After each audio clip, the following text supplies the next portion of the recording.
Hi hello welcome. ஒரு கிராமத்தில் ஒரு வயதான முதியவர் எப்பவுமே ஒரு மரத்தடியில் உட்காந்து கடவுளை வழிபட்டு இருப்பாரு. அவர் ரொம்ப மௌனமாக வழிபட்டு இருப்பாரு. அப்போ அந்த மரத்துக்கு மேலே ஒரு தாய் பாம்பும் குழந்தை பாம்புமா விளையாடிட்டு இருக்கும். அப்போ அந்த மரத்தில் விளையாடிட்டே இருக்கும்போது அந்த குழந்தை பாம்பு கிட்ட சொல்லுது, கீழே உள்ள ஒரு முதியவர் வந்து சாமி கும்பிட்டு இருக்காரு, நம்ம எந்த விதத்துலையும் அவர் தொல்லை பண்ணக்கூடாது அப்படின்றாரு. சரிம்மா அப்படின்னு சொல்லிட்டு அந்த குழந்தை பாம்பு கேட்டுக்குது. நீ ரொம்ப வாலா இருக்க, இப்படி இருக்கக்கூடாது அப்படின்னு சொல்றான். என் செல்ல மகன்ல அப்படின்னு அந்த பாம்பு கொஞ்சது. சரிம்மான்னு சொல்லிட்டு அது அமைதியா இருக்கு.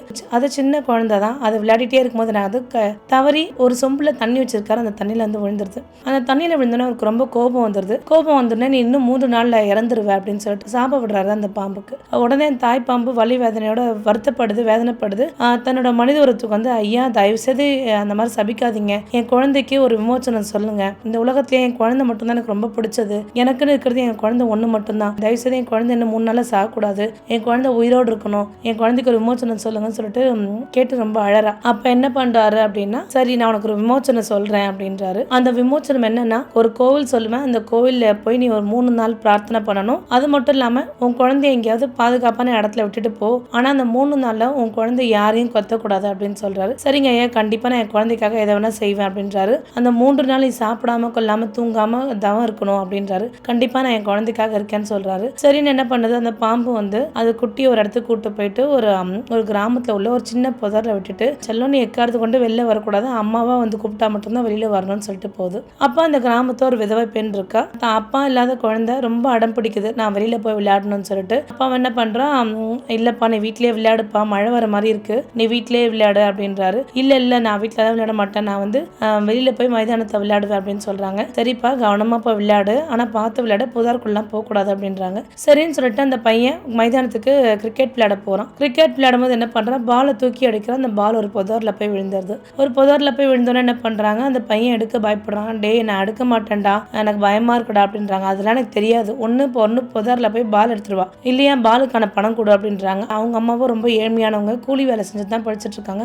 நம்ம அம்மா கிட்ட போய் பாலுக்கு பணம் எப்படி கேட்கறதுன்னு தயங்கிட்டே இருக்கான். அவன் கூட உள்ள நண்பன் வந்து ரொம்ப வற்புறுத்திட்டே இருக்கான், ஒழுங்கு மரியாதையா போயிட்டு அந்த பால் எடுத்துருவா அப்படின்றாங்க. சரின்னு சொல்லிட்டு அவன் என்ன பண்றான், அந்த புதார் உள்ள கை விடுறான். அந்த புதார் உள்ள கை விட்டுனே ரொம்ப சாஃப்டா தெரியுது, பால் தெரியல வேற ஏதோ சாஃப்டா தெரியுது அப்படின்றான். அப்படியே அதை எடு அப்படின்னு சொல்றான். எடுத்த உடனே என்ன பண்ணுது, அந்த பாம்பு குட்டி பாம்பா அந்த குழந்தைய கொத்திடுது. கொத்தின உடனே என்ன பண்றான், அந்த குழந்தை அங்கேயே, அந்த குழந்தை பேர் அகமத் அங்கேயே என்ன பண்றான், மயக்கம் அடைஞ்சு விழுந்துடுறான். அகமத்தோட ஃப்ரெண்ட்ஸ் என்ன பண்றாங்க, அகமத்தோட அம்மா கிட்ட சொல்றாங்க, அந்த மாதிரி உங்க பையன் பாம்பு கொத்தி மயங்கிட்டான் அப்படின்றாங்க. அந்த விதவை தாய் வந்து அழறா, கிடந்து ஓடி வரா. ஓடி வந்து குழந்தை தூக்கி தான் மண்டியில போட்டுக்கிறா. நான் என்ன பண்றது ஏது பண்றது தெரியலையே, வருத்தமா இருக்கு, வேதனையா இருக்கு அப்படின்றா. ஊர் மக்கள் எல்லாருமே கூட்டிட்டாங்க, ஆனா அவளுக்கு என்ன செய்யறது எதுன்னு தெரியல. அந்த பக்கமா என்ன பண்ற, ஒரு பாம்பாட்டி போடுறான். அப்ப பாம்பாட்டி எனக்கு என்ன நடந்துச்சுன்னு தெரியும் அப்படின்னு சொல்றான். அந்த பாம்பாட்டியை ஊதுனோடனே அந்த சின்ன பாம்பு அந்த குட்டி பாம்பை வந்து என்ன பண்ணுது, அந்த பையனை கடிச்ச விஷத்தெல்லாம் மறுபடியும் கடிச்சு அந்த விஷத்தெல்லாம் எடுத்துட்டு என்ன ஆகுதுன்னா, அந்த குழந்தை வந்து உயிர் பழிச்சிடுது. 3 நாள் தவம் கழிச்சு அந்த நாகினி பாம்பு வருது. 3 நாள் கழிச்சு நம்ம குழந்தை பார்க்க ரொம்ப சந்தோஷமா வருது. அங்க பார்த்தோன்னா அந்த குழந்தை இறந்துருக்கிறது பார்த்தோன்னா அவளுக்கு அவ்வளோ கோவம் வருது. அங்க போனோடனே அந்த முனிவர்கிட்ட கேட்கிறேன், என் குழந்தை எப்படி செத்துது,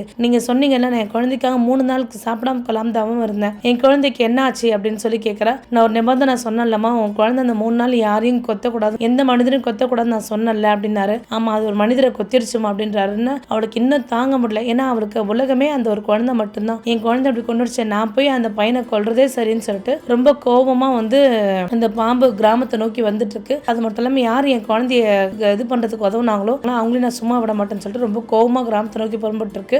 பாம்பாட்டிக்கு வந்து இந்த பாம்பு நாகினி பாம்பு வரதை தெரிஞ்சிருச்சு. ஐயோ நம்ம தானே உதவி பண்ணோம், நம்மளதான் இது கொல்ல போகுது, இது கொல்றதுக்கு முன்னாடி நம்ம என்ன பண்ணோம், நம்ம காப்பாற்றின அந்த பையனோட உயிரை நம்ம கொண்டுடணும் அப்படின்னு நினைக்கிறான். அவன் கிடுகிடுன்னு அந்த அகமத்தோட வீட்டுக்கு போறான். அகமத்தோட தாய் ஒரு அப்பாவி, வாங்க உட்காருங்க அப்படின்னு சொல்லி கேட்கிறா. நீங்க என் குழந்தை காப்பாத்துங்க ரொம்ப நன்றின்னு சொல்றா. இல்ல இந்த மாதிரி அந்த பாம்பு வந்து நம்மள பழி வாங்கறதுக்காக வந்துட்டு இருக்கு, எப்படியா இருந்தாலும் அதுக்கு என்ன கொன்னுடும், அதனால நான் உன் பையனை கொல்ல போறேன் அப்படின்னு சொல்றாங்க. ஐயோ நீங்க உயிரை காப்பாத்துங்க, இந்த வேலையை செய்யலாமா, இது ரொம்ப தப்பு, எனக்கு என் குழந்தை மட்டும்தான் உலகம், என் குழந்தை எதுவும் செஞ்சிடாதீங்கன்னு கெஞ்சுறா. அதெல்லாம் எனக்கு தெரியாது, நான் உன் குழந்தைய கொன்னாதான் அந்த பாம்பு ஏன் உயிர் எடுக்காது அப்படின்னு சொல்றான். அப்போ ஒரு கத்தி எடுத்துட்டு வேகமா வரான், வெட்டுறதுக்கு வரான். அந்த பக்கம் என்ன பண்றான், அகமதோட தாய் என்ன பண்றா, அகமதை தள்ளி விடுறா. அந்த கத்தி வந்து என்ன ஆகுதுன்னா அகமதோட தாய் மேல பட்டு அகமதோட தாய் இறந்துடுறாங்க. அவன் அகமது அழறான், அம்மா அம்மான்னு சொல்லிட்டு தேம்பி தேம்பி அழறான், வருத்தப்படுறான், வேதனைப்படுறான். இந்த பாம்பாட்டி வந்து ஐயோ நம்ம தெரியாம கொண்டுட்டுவேன்னு சொல்லிட்டு பயத்துல என்ன பண்றான், இந்த ஊரை விட்டு ஓடிடுறான். தேம்பி தேம்பி அகமத் அழறான், அம்மா அம்மான்னு சொல்லிட்டு அழறான். அந்த தாய் வந்து எந்திரிக்கிற. ஊர் மக்கள் எல்லாருமே ஒன்னா வந்துட்டாங்க, உங்க அம்மா இறந்துட்டாங்கப்பா, ஒன்னும் செய்ய முடியாதுன்றான். அவன் அழுதுட்டே இருக்கான், எங்க அம்மா தான் உயிர், எங்க அம்மா தான் எனக்கு சாப்பாடு கொடுப்பாங்க, எல்லாமே எனக்கு எங்க அம்மா தான் செய்வாங்கன்னு சொல்லிட்டு அழறான். அப்ப என்ன பண்றான், ஊர் மக்கள் எல்லாம் சேர்ந்து இல்லம்மா இப்படியே வச்சுட்டு இருக்க முடியாது, இப்போ உங்க அம்மாவை அவங்க இறந்துட்டாங்க அப்படின்னு சொல்றான். சரின்னு சொல்லிட்டு நம்ம எல்லாம் போய் புதைக்கணும் உங்க அம்மாவை அப்படின்னு சொல்லிட்டு அந்த ஊர் வழக்கப்படி அந்த புதைச்சிடுறாங்க. அகமத் என்ன பண்றான், தனியா உட்காந்து அழுதுட்டே இருக்கான்.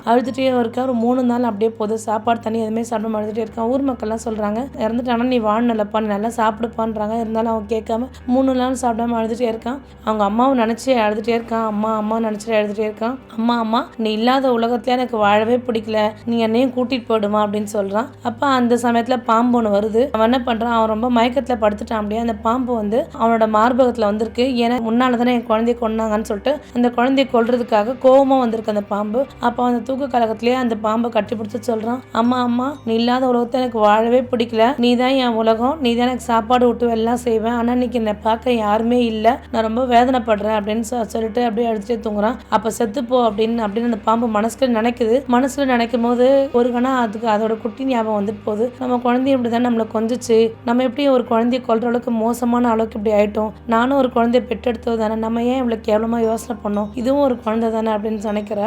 அப்ப என்ன நினைக்கிறா, சரி இந்த குழந்தைக்கு நம்ம தாயாவே இருக்கலாம்னு சொல்லிட்டு என்ன பண்றா, அந்த நாகினி வந்து அகமத்தோட தாய் உருவம் போல வந்து அம்மா வந்துட்டேன் அப்படின்னு சொன்னோடனே அகமத்துக்கு ஒரே சந்தோஷம். அம்மா நீ வந்துட்டியான்னு சொல்லிட்டு கட்டி பிடிக்கிறான், முத்தம் கொடுக்குறான். அம்மா அண்ணா அகமத் கேட்குறான், அம்மா நான் உன்னை புதைச்சனேம்மா, நீ எப்படிமா வந்த, நான் ஏதோ வந்தம்மா அப்படின்னு சொல்றான். சரி நீ 3 நாளா சாப்பிடல, அம்மா உனக்கு சாப்பாடு செஞ்சு தட்டுமான்னு சொல்லிட்டு சாப்பாடு செஞ்சு விடுறா, ஊட்டி விடுறா. ரொம்ப பாசமா இருக்கான். தான் குட்டி மேல எவ்வளவு பாசம் வச்சிருந்தாலும் அதே மாதிரி இந்த குழந்தைய ரொம்ப நேசிக்க ஆரம்பிச்சிட்டான். அந்த குழந்தைக்கு தேவையானது எல்லாமே செஞ்சு தரான். அப்ப அடுத்த நாள் பாத்தீங்கன்னா அகமத் சந்தோஷமா ஸ்கூலுக்கு போறான். ஸ்கூல் முடிச்சுட்டு வரான். எப்படி அகமத் நாளே இவ்வளவு சந்தோஷமா இருக்கான், அவன் அம்மா அம்மான்னு சரியான அம்மா பிள்ளையாச்சு, அவன் அப்படி இருக்க வாய்ப்பே இல்லையே ஊர் மக்கள் நினைக்கிறாங்க. அம்மா போல இருக்கிற பாம்பு வந்து சொல்லுது, அம்மா நான் இந்த மாதிரி நான் அம்மா வந்துட்டு நீ யார்கிட்டயும் சொல்லக்கூடாது, நீ யார்கிட்டயாவது சொன்னா அம்மா போயிடுவேன் அப்படின்றாங்க. சரிம்மா நான் கண்டிப்பா யார்கிட்டயும் சொல்ல மாட்டேன்னு சொல்ற அகமத். ஆனா நீ எப்பவும் என் கூட இருக்கணும், என்னை விட்டு போகவே கூடாதுமா அப்படின்றான். சரிப்பா நான் அவனை விட்டு எப்பவும் போகவே மாட்டேன் அப்படின்றான். அவன் ரொம்ப சந்தோஷமா போறான், ஸ்கூலுக்கு போயிட்டு வரான் சந்தோஷமா இருக்கான.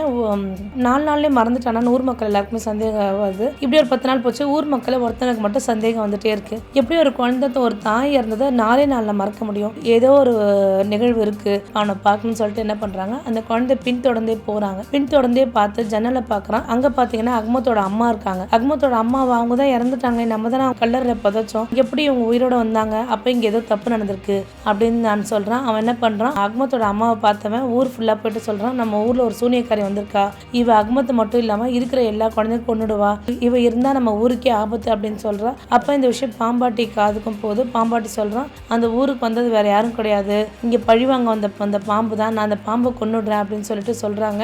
அப்ப என்ன பண்றாங்க, ஊர் மக்கள் எல்லாரையும் ஒன்று திரட்டி என்ன பண்றாங்க, அவளை பிடிச்சி ஒரு பெரிய மரத்துல கட்டி போடுறாங்க. போட்டு அடின்னு அடிக்கிறாங்க. அவளுக்கு ரொம்ப வலிக்குது, என்ன விட்டுடுங்கன்னு கெஞ்சரா, ரொம்ப வேதனைப்படுறா. அகமத் அழுகுறான். அகமத் எல்லாரும் காலையும் விடுறான், எங்க அம்மா விட்டுடுங்கன்றான். ரொம்ப வருத்தப்படுறா, வேதனைப்படுறா. அவ அடிச்சு துன்புறுத்தல, இவளுக்கு தீ வைக்கணும். அப்ப அந்த பாம்பாட்டி வந்து சொல்றான், இவளுக்கு தீ வைக்கணும், இல்லாட்டி இவ நம்ம ஊர் மக்கள் எல்லாருமே அழிச்சிருவா அப்படின்னு சொல்றாங்க. தயவுசெய்து நான் விட்டுடுங்க, நான் யாருக்கும் தீங்கு விளைக்க வரல அப்படின்னு சொல்லிட்டு எவ்வளவு கேட்கறான், விடவே மாட்டாங்க. அப்ப ரொம்ப அடிச்சு துன்புறுத்தி தீ வைக்கிறதுக்கு முன்னாடி நான் ஒரு விஷயம் சொல்லணும் அப்படின்னு சொல்லிட்டு கேட்கிறேன். என்ன சொல்லுன்னா, நானும் ஒரு மனித குலத்துல பிறந்த ஒரு பெண் தான், சாதாரண குடும்பத்துல ஒரு பிறந்த பெண் தான். நான் வந்து ஒரு பணக்காரனை ரொம்ப விரும்பினேன், அவரை நம்பி என் வாழ்க்கையை அவர்கிட்ட நான் ஒப்படைச்சேன். அவர்கிட்ட நான் சந்தோஷமா சொன்னேன், நான் வந்து உங்க குழந்தைய வயிற்றுல சுமக்கிறேன்னு சொன்னேன். அவர் ஆனா ஏனோ இல்ல இது என் குழந்தையா இருக்கான்னு சொல்லிட்டு என்னை ஏமாத்திட்டு போயிட்டாரு, அந்த ஊர்லயே இல்ல. அதனால நானும் என்ன பண்ண, இந்த ஊரை விட்டு வெளில வர சூழ்நிலை வந்துருச்சு. அப்ப நான் இந்த விஷயம் எங்க அப்பாவுக்கு தெரிஞ்சது. எங்க அப்பா வந்து, நீ குடும்ப மானத்தையே வாங்கிட்டியே, நீ உன் குழந்தை பிறக்கும் போது நீ பாம்பா மாறிடுன்னு எனக்கு ஒரு சாபம் கொடுத்தாரு. அந்த சாபம் தான் பழிச்சிச்சு எனக்கு. நான் வந்து சாதாரண மனுஷன் போலதான் இருந்தேன். என் ஊரை விட்டு நான் வெளியில வரும்போது எனக்கு இடுப்பொலி ஏற்பட்டது. இடுப்பொலி ஏற்பட்டும் போது என் குழந்தை பிறந்த உடனே பாத்தீங்க அப்படின்னா நான் வந்து பாம்பா மாறிட்டேன். ஒரு சாபத்தால தான் நான் பாம்பா மாறினேன். நான் வந்து அகமத்தை கொல்றது தான் வந்தேன். ஆனால் ஒரு தாயா என்னால் அதை செய்ய முடியல. ஏன்னா நானும் ஒரு குழந்தைய பெற்றெடுத்த தான், என்னால் அதை செய்ய முடியல. நான் அகமத்துக்கு ஒரு அம்மாவாக இருக்க ஆசைப்படுறேன். அகமத்து என் சொந்த குழந்தைய போட தான் நான் வளர்க்குறேன். அகமத்துக்கு நான் எந்த விதத்துலையும் தீங்கு விளைக்கிறேன். உங்களுக்கு ஊர் மக்கள் ஆகிய உங்களுக்கு நான் தீங்கு விளைக்க மாட்டேன்னு எவ்வளவோ அந்த பாம்பு வந்து சொல்லுது. அந்த பாம்பாட்டி சொல்கிறேன், ஒரு சூனியக்காரியை தப்பிக்கிறதுக்காக சொல்கிறான், அதனால யாரும் இதை நம்பாதீங்க அப்படின்னு சொல்கிறாங்க. அப்போ ஊர் மக்கள் எல்லாம் நம்புறதுக்கு பயப்படுறாங்க. அப்போ தீ மூட்டி நெருப்பு வைக்கலாம்னு நினைக்கிறாங்க. அப்போ என்ன பண்ணுறது, அந்த கடவுளே அப்படின்னு சொல்லிட்டு கடவுளை கும்பிடுறா. நல்லா இடி அடிக்குது, காத்தடிக்குது, நல்ல சரியான மழை பெய்யுது. இருந்தும் அந்த ஊர் மக்கள் யாரும் விடுற மாதிரியே இல்லை, இவளை கண்டிப்பாக வந்து கொன்னே ஆகணும்னு நினைக்கும் போது அப்போ என்ன பண்ணுது, பெரிய சூறாவளி மாதிரி ஒரு பெரிய பாம்பு வருது, நாகராஜா வருது. எல்லாருமே ரொம்ப பயப்படுறாங்க. ஏன்னா அவ்வளோ பெரிய பாம்பு அது வந்து, அதை பார்த்து ரொம்ப பயப்படுறாங்க. இந்த நாகராஜா பேச்சை கேட்காம அந்த ஊர் மக்களுக்கும் உங்களுக்கு எந்த ஒரு தீங்கு விளைவிக்கல, ஏன் சும்மாவே நீங்கள் அவளை கொல்றீங்க அப்படின்றாங்க. இல்லை இல்லை எங்களுக்குலாம் பயமா இருக்குன்னு, யாருக்கும் இந்த தீங்கு விளைவிக்க மாட்டா, இது நான் உறுதியாக சொல்கிறேன் அப்படின்னு சொல்கிறான். அப்போ அங்குள்ள பாம்பாட்டி வந்து இந்த நாகராஜா பேச்சை கேட்க மந்திரம் ஓதிட்டே இருக்கான். அப்போ அந்த பெரிய நாகராஜம் என்ன பண்ணுது அப்படின்னா, கண்ணால் ஒரு பார்வை பார்க்குது. அந்த பாம்பாட்டி கல்லாகி அப்படியே இறந்துடுறான். ஊர் மக்கள் எல்லாருமே இப்போ அமைதியாக இருக்காங்க, எதுவுமே பேசிக்க மாட்டாங்க. இவளுக்கு எந்த வித தீங்கு ஏற்படக்கூடாது, இந்த ஊர் மக்கள் எல்லாரும் நீங்கள் எனக்கு சத்தியம் பண்ணி கொடுங்க அப்படின்றாங்க. ஊர் மக்கள் எல்லாருமே சத்தியம் பண்ணி கொடுத்துறாங்க. அந்த பாம்பை விட்டுடுறாங்க. அகமத்துக்கு ஒரே சந்தோஷம், அம்மா நீ நல்லபடியாக வந்துட்டியான்னு சொல்லிட்டு கட்டி பிடிக்கிறான், முத்தம் கொடுக்குறான். எப்பவும் நீ என் கூடவே இருக்கணும் அப்படின்னு சொல்லிட்டு அழுதுட்டே இருக்கான். அப்படின்னு அம்மாவா நம்ம வீட்டுக்கு போகலான்னு சொல்லிட்டு கூப்பிட்டுட்டு போகிறான். அப்போ அகமத் ஒரு இளைஞன் ஆகிற வரைக்கும் அவங்க கூடவே இருக்காங்க. இருந்த ஊர் மக்கள் எல்லாருக்குமே அவன் மேலே எப்பவுமே ஒரு பயம் இருக்கு. ஏன்னா இவ ஒரு பாம்பு, எப்போ யாருக்கு எது வேணா செய்யலாம்னு சொல்லிட்டு எல்லாரும் பயத்துல வாழறாங்க. அந்த வீட்டு பக்கம் கூட யாரும் வரது கிடையாது, ஏன்னா அவ்வளோ ஒரு பயத்துல இருக்காங்க. அப்போ ஊர் மக்களை ஒருத்தர் என்ன பண்றோம், நம்ம அவளை கொன்னுடலாம் அப்படின்னு சொல்றாங்க. இல்ல இல்ல நம்ம நாகராஜாவுக்கு சத்தியம் பண்ணி கொடுத்துருக்கோம், நம்ம அது மீறினா ஊர் மக்கள் எல்லாருமே பாதிப்பாங்கன்னு சொல்லிட்டு ஊர் மக்கள் எல்லாருமே அமைதியாறாங்க. அகமத் ஒரு நல்ல இளைஞனா வர வரைக்குமே அந்த நாகினி தாய் வந்து கூடவே இருக்கு. ரொம்ப அன்பா வளர்க்குது, ரொம்ப பாசமா வளர்க்குது, நல்ல குணங்கள் எல்லாம் சொல்லி வளர்க்குது. பொறுமையா இருக்கணும், நல்ல எண்ணத்தோட இருக்கணும், எல்லாருக்கும் நல்ல உதவி மனப்பான்மையோட இருக்கணும், எல்லாமே அழகா சொல்லி வளர்க்குது. நல்ல மனிதாபிமானத்தோட நீ இருக்கணும் அப்படின்னு சொல்லுது. எல்லாமே சொல்லி நல்லபடியா வளர்க்குது. யாருக்கும் இங்க எந்த விதத்துல நம்ம தீங்கு இழிக்க கூடாதுன்னு அந்த இளைஞனுக்கு எல்லாமே நல்லதே சொல்லிதான் வளர்க்குது. அப்ப அந்த ஊருக்கு என்ன பண்றா, இந்த பாம்பாட்டியோட பேரன் வரான். எதுக்கு அப்படின்னா இந்த நாகினியை பழிவாங்கறதுக்காக வரான். வரும்போது என்ன சொல்றான் அப்படின்னா, ஊர் மக்கள் எல்லாரையும் ஒன்று திரட்டி சொல்றான், இந்த நாகினியால உங்க கிராமத்துக்கு பெரும் பாதிப்பு ஏற்படுது, இந்த நாகினியால நீங்க ரொம்ப கஷ்டப்படுவீங்க அப்படின்னு சொல்லுது. அந்த பாம்பு அதோட சக்திகள்ல கொஞ்சம் தான் மகனுக்கு கொடுக்குது, நல்ல சக்தி எல்லாம் நீ வச்சுக்கோ அப்படின்னு சொல்லிட்டு கொடுக்குது. அப்ப ஒரு நாள் அந்த நாகினி தாய் அகமத் கிட்ட சொல்லுது, அகமத் நம்மள வந்து ஊர் மக்கள் தேடி வரப்போறாங்க, நம்மளை கொல்ல போறாங்க, நீ எங்கேயா போய் ஒளிஞ்சுக்கோ அப்படின்றான். அம்மா நான் உங்களை விட்டு எப்பவுமே போக மாட்டோமா அப்படின்னா, இல்ல அகமத் நீ இருக்கணும், நல்ல எண்ணங்களை மட்டும் நீ வச்சுக்கணும், அதனால நான் சொல்றதை நீ கேளு அப்படின்றாங்க. நல்லதை மட்டும் நீ நினைக்கணும் அப்படின்றாங்க. எனக்கு ஒரே ஒரு சத்தியம் மட்டும் பண்ணி கொடு, நான் இறந்துட்டேன்னா நீ எங்க அப்பாவை போய் பார்க்கணும், எங்க அப்பா சில மலைகள் தாண்டி இருக்காருன்னு சில வழித்தடம் எல்லாம் முன்னாடியே அகமத்துக்கு எல்லா விஷயமும் சொல்லுது, எப்படி போகணும் அந்த ஊருக்கு என்ன ஏதுன்னு எல்லாமே சொல்லுது. சரிம்மான்னு சொல்லுது. ஆனா நான் உங்களை விட்டு போக மாட்டேமா, நீங்க தான் என் உலகம் அப்படின்னு. இல்ல உலகம் இப்படியே இருக்காது, எப்பவும் நான் உங்க கூடவே இருக்கணும்னு சொல்ல முடியாது, நீ தனித்து வாழணும் அப்படின்னு சொல்றா. அந்த ஊர் மக்கள் என்ன பண்றாங்க, அந்த பாம்பாட்டி பேரனோட பேச்சு கேட்டு ஊர் மக்கள் எல்லாம் ஒன்று திரட்டுறாங்க, நெருப்பு முட்டுறாங்க. ஏன்னா அந்த ஊர் மக்கள் எல்லாரையும் கோபமா சீர ட்ரை பண்ணுது. அந்த பாம்பு சீர ட்ரை பண்ணிட்டே இருக்கு, மந்திரம் சொல்லிட்டே இருக்கான். ஒரு கட்டத்துல அந்த பாம்பாட்டியோட பேரன் என்ன பண்றான் அப்படின்னா, ஒரு விஷம் வச்சு அம்பு ஒன்று எய்துறான். அந்த பாம்பு அந்த இடத்துல இறந்துடுது. அப்ப அகமத் வந்து அழறான், அம்மா என்னை விட்டுட்டு போயிடாத, நீ தான் எனக்கு உலகம், எனக்கு ஒண்ணுமே தெரியாது அப்படின்னு சொல்லிட்டு தேம்பி அழறான். அப்ப அவங்க அம்மா கடைசியா நீ தாத்தா போய் பார்க்கணும்னு சொல்லிட்டு சத்தியம் பண்றா. ரொம்ப அழுதுட்டே இருக்கான். அவங்க அம்மாவை நல்லபடியா கலர்ல கொண்டு போய் ஈம சடங்கு எல்லாம் முடிச்சு நல்லபடியா புதைச்சிடுறான். அதாவது மகனாகிய கடமையை அகமத் நல்லபடியா செஞ்சு முடிச்சிடுறான். இருந்தா அவனுக்கு ஒரே மனம் வேதனையா இருக்கு, ஏன்னா அம்மா இருந்தா நமக்கு சாப்பாடு செஞ்சு வச்சிருப்பாங்க. இப்ப நம்ம இப்படியே நம்ம வருத்தப்பட்டு இருந்தா இப்படியேதான் நம்ம இருக்க முடியும், நம்ம வந்து நம்ம தாத்தாவை தேடி போடலாம் அப்படின்னு சொல்லிட்டு என்ன பண்றான், சில மலைகள்லாம் தாண்டி தன் தாத்தாவை பார்க்க போறான். தாத்தா பார்த்தீங்கன்னா நிறைந்த சாமி பக்தர், அதான் நல்லா நிறைந்த கடவுள் பக்தர், நல்லபடியா எப்பவுமே ஒரு கடவுள் கும்பிட்டுறது ஒரு வழக்கமா வச்சுட்டு இருக்காரு. அப்ப என்ன பண்றாரு, கடவுள் கும்பிட்டே இருக்கும்போது பார்க்கும்போது, நான் இந்த மாதிரி உங்க மகள் சாய்ராவோட மகன் வந்திருக்கேன் அப்படின்னா ஒரே சந்தோஷம், நீ வருவன்னு எனக்கு ஒரு நாள் தெரியும், அந்த மாதிரி மகள் இறந்துட்டாங்கன்னு வருத்தப்படுறாரு. சரி வான்னு சொல்லிட்டு கொஞ்ச நாள் அவர் கூடயே நல்லபடியா வச்சுக்கிறாரு. நல்ல எண்ணத்தெல்லாம் சொல்லித்தராரு. நிறைய ஆன்மீக கதைகளும் நல்ல நல்ல எண்ணங்கள் பத்தியுமே சொல்லிட்டு இருக்காரு. அப்ப அந்த கிராமத்துல உள்ள அழகான பெண்ணை பார்த்து திருமணம் பண்ணி வைக்கிறாரு. சில நாட்கள் அகமத்தோட வாழ்க்கை ரொம்ப சிறப்பா போச்சு. ஆடம்பரம்லாம் அகமத்துக்கு பிடிக்காது, ஏன்னா அவங்க தாய் வந்து ரொம்ப எளிமையா தான் அவங்களை வளர்த்துருக்காங்க. அகமத் வந்து எளிமையானவன். அகமத்தோட பொண்டாட்டிக்கு வந்து நல்ல ஆடம்பரமா இருக்கணும்னு ஆசை. அவ எவ்வளவு சொல்லி பாக்குறா, இந்த எளிமையெல்லாம் எனக்கு பிடிக்கல, நிறைய செல்வம் வேணும், நிறைய ஆடம்பரமா இருக்கணும் அப்படின்றான். ஆடம்பரம் என்னைக்குமே நிலைக்காதமா, நம்ம எளிமைதான் என்னைக்கும் நிலைக்கும்ன்றான். இவ பேச்சை கேட்டு அவளுக்கு ரொம்ப கோபமா வருது, எப்ப எது கேட்டாலும் ஏதாவது சொல்றாளே அப்படின்னு சொல்றா. அகமத்தோட தாத்தா வரும்போது கேவலமா பேசுறா. அதே மாதிரி அகமத் சொல்றாரு, நீ சாமி கும்பிடுறதே கிடையாதுன்னா எனக்கு பிடிச்சாதான் நான் கும்பிடுவேன், நீங்க சொன்னாலும் நான் கும்பிட முடியாது அப்படின்றா. ஏடகுடமா அதிகமாகவே பேசுகிறான். அக்மத் வந்து சாமி கும்பிட்டு பாட்டு போடும்போதெல்லாம் அக்மத்தும் புறாவும் ரொம்ப ஒரு நெருங்கிய நண்பராக இருப்பாங்க. இப்படியே நாளடைவில் என்ன ஆகுது அப்படின்னா அக்மத்தோட மனைவிக்கு பேராசை ரொம்ப அதிகமாக இருக்குது. அப்போ அக்மத்தோட நண்பருக்கு கடிதம் போடுறான். என்னோட எளிமையான கணவர் வச்சுட்டு நான் ரொம்ப கஷ்டப்பட வேண்டியதாக இருக்குது. நான் பழைய நிலைமைக்கு செல்வந்தராக ஆகணும். அதுக்கு என்ன செய்யுது, எனக்கு ஒரு ஆலோசனை சொல்லுன்னு சொல்லிட்டு ஒரு கடிதம் எழுதுறா தன்னோட நண்பருக்கு. கடிதத்தில் என்ன பண்ணுறாரு, ஒரு விஷம் வச்சு அனுப்புறாரு. அக்மத்தோட மனைவி என்ன பண்ணுறா, ஒரு நாள் நல்லா சமைச்சு என்ன பண்ணுறான், அந்த சாப்பாட்டில் விஷம் கலந்துடுறான். இதை வந்து அந்த புறா பார்த்துடுது. அந்த புறா பார்த்துட்டு என்ன பண்ணுது அப்படின்னா அக்மத்தை சாப்பிட விடாம எவ்வளோ தொடுக்குது. ஏன்னா அக்மத் அது கேட்காம என்ன பண்ணுறாரு, சாப்பிட்டுடுறாரு. உணவை சாப்பிட்டு ஒரு பாதி மயக்க நிலையில இருக்காரு. அக்மத் புறா எவ்வளோ தடுக்குது. ஆனால் அந்த புறாவை பார்க்க பார்க்க அக்மத்தோட மனைவிக்கு ரொம்ப கோவம் அதிகமாக வருது. இந்த வேற நமக்கு ஒரு தொல்லையா இருக்கே, ஒத்து ஓசை செய்தே அப்படின்னு சொல்லிட்டு ரொம்ப எரிச்சலாக இருக்கு அவளுக்கு. அதனால அந்த புறாவும் கொள்ளணும்னு எவ்வளோ ட்ரை பண்ணுறா. கட்டையில எடுத்து தூக்கி போடுறான். ஏன்னா அந்த புறாவுக்கு எதுவும் ஆகலை. ஆனால் புறாவோட இறகுலெல்லாம் கொஞ்சம் அடிபட்டு காயங்கள் மட்டும் இருக்கு. அப்போ அந்த புறா எவ்வளோ இது பண்ணுது, வருத்தப்படுது, வேதனைப்படுது. சாப்பாடு சாப்பிட்டு மயங்க உடனே என்ன பண்றா, இரவோட இரவா பின்பக்கமா என்ன பண்றா, பள்ளம் தோண்டி கணவரை இழுத்துட்டே வந்து அதில் தள்ளிடுறா.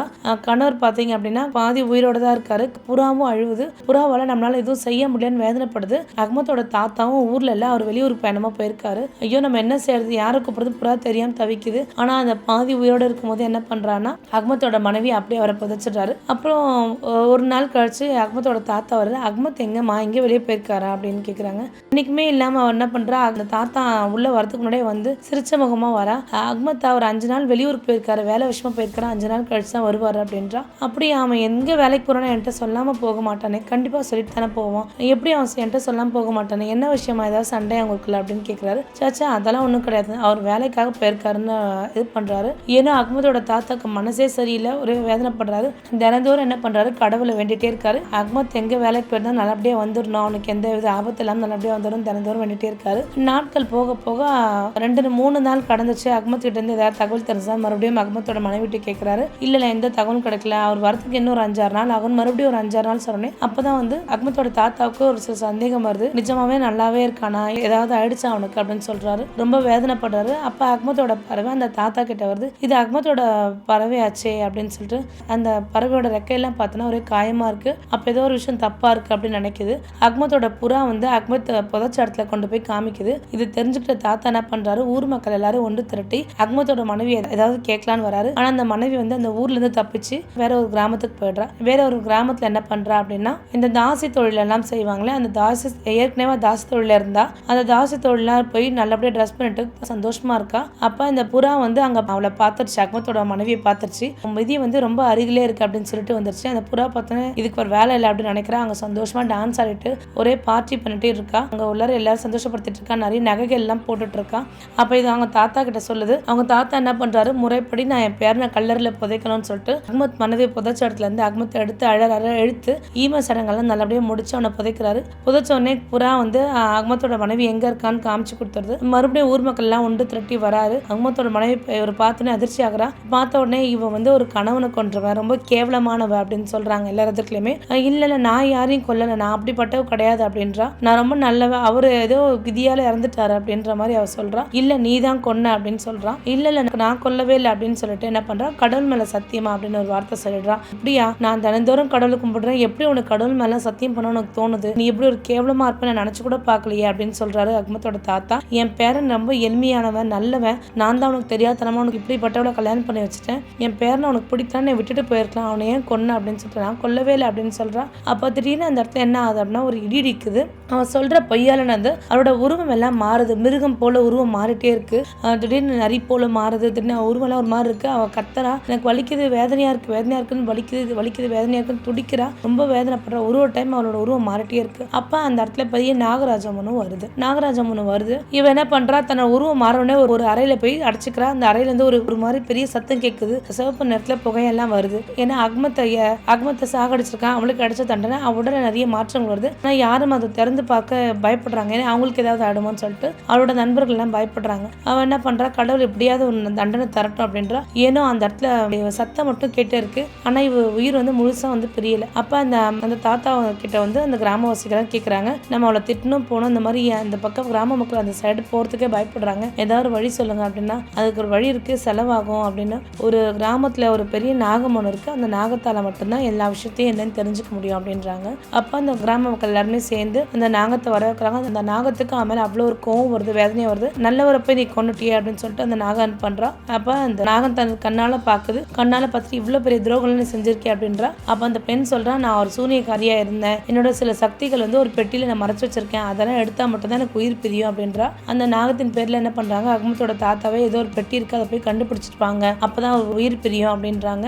அந்த பெட்டியோட சேர்த்து என்ன பண்ணுது, அவளோட இதையும் சேர்த்து எல்லாமே சேர்த்து எரிச்சிருது. எரிச்சு தூக்கி போடுது. அவ அப்படியே ஒரு காற்று தூசி போல அவ அப்படியே இறந்து போயிடுறா. அப்ப இன்னொரு விஷயமும் சொல்றா, அகமத்தோட ஆன்மா இன்னும் சாந்தி அடையல, அவங்க அம்மா ஆசை ஏதோ நிறைவேறாம இருக்கு அப்படின்றா. என்ன அகமத்தோட ஆத்மா சாந்தி அடையலன்னு சொல்றீங்க? ஆமா அப்படின்றா. அகமத்தோட அம்மா சில சக்திகள்லாம் கொடுத்துருப்பாங்க, அதெல்லாம் அவன்கிட்ட இருந்து எடுத்தா மட்டும்தான் அவனோட ஆத்மா சாந்தி அடையும்ன்றா. அப்ப அகமத்தோட தாத்தா என்ன பண்றாரு, ஆன்மா சாந்தி அடையா நான் என்ன பண்ணணும் அப்படின்றாரு. அப்ப அகமத் அந்த பாம்பு ராஜநாகம் சொல்லுது, நீ என் மேல உட்காந்துக்கோங்க, நான் உன்னை அந்த இடத்துக்கு கூட்டு போறேன் அப்படின்னு சொல்றாங்க. அப்ப அந்த மாதிரி கூட்டிட்டு போறாங்க. கூட்டிட்டு போனோடனே அந்த பாம்பு மேல உட்காந்துட்டு அகமத்தோட தாத்தா போறாரு. அங்க போனா அகமத் ஒரு சங்கிலியால கட்டப்பட்ட மாதிரி இருக்கு. அப்ப சில மந்திரங்கள்லாம் சொல்றாரு. ஒரு மந்திரம் சொல்லும் போது அந்த சங்கிலி அப்படியே நெருப்பு மாதிரி அழிஞ்சிட்டே வந்துட்டே இருக்கு. அவங்க அம்மா கொடுத்த சக்தி எல்லாம் போனதுக்கு அப்புறம் சொர்க்கத்துக்கு போறோம். தாத்தா, அம்மா நீங்க எப்பவுமே எங்க கூடவே இருக்கணும், நல்லபடியா எங்களை ஆசீர்வாதம் பண்ணிட்டே இருக்கணும் அப்படின்னு சொல்லி, தாத்தா நான் அம்மா கிட்ட போறேன், நல்லபடியா போறேன், நீங்க எப்பவுமே எங்களை ஆசீர்வாதம் பண்ணிட்டே இருக்குன்னு சொல்லிட்டு அவன் அப்படி சொல்லிட்டு என்ன பண்றான், சந்தோஷமா சொல்லிட்டு அப்படியே மறைஞ்சிட்டான். தாத்தாவுக்கு தான் ரொம்ப கவலையா இருக்கு அப்துல் நினைச்சு.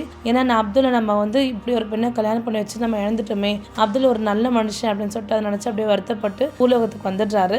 இருந்தும் மகளும் அகமத்தும் எப்பவுமே நல்லா இருக்குன்றக்காக எப்பவுமே கடவுள்கிட்ட பிரார்த்தனை பண்ணிட்டே இருக்காரு. அப்ப அந்த புறா அகமத்தோட சாந்தி அடைஞ்சிருச்சு அப்படின்னு கேட்குறாங்க.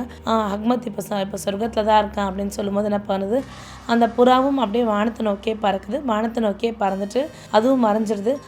தாத்தா தான் அகமத்தோட நினைவிலும் தன்னோட மகள் சாயராவோட நினைவிலுமே வாழ்ந்துட்டு இருக்காரு. அவருடைய கடவுள் பக்தியால அகமத்தோட ஆன்மாவன் நல்லபடியா சாந்தி அடைய வச்சார் தாத்தா. இப்ப தாத்தாவுக்கு நிம்மதியா இருக்கு. மீண்டும் ஒரு நல்ல கதையில் சந்திக்கிறேன். பாய் பாய்.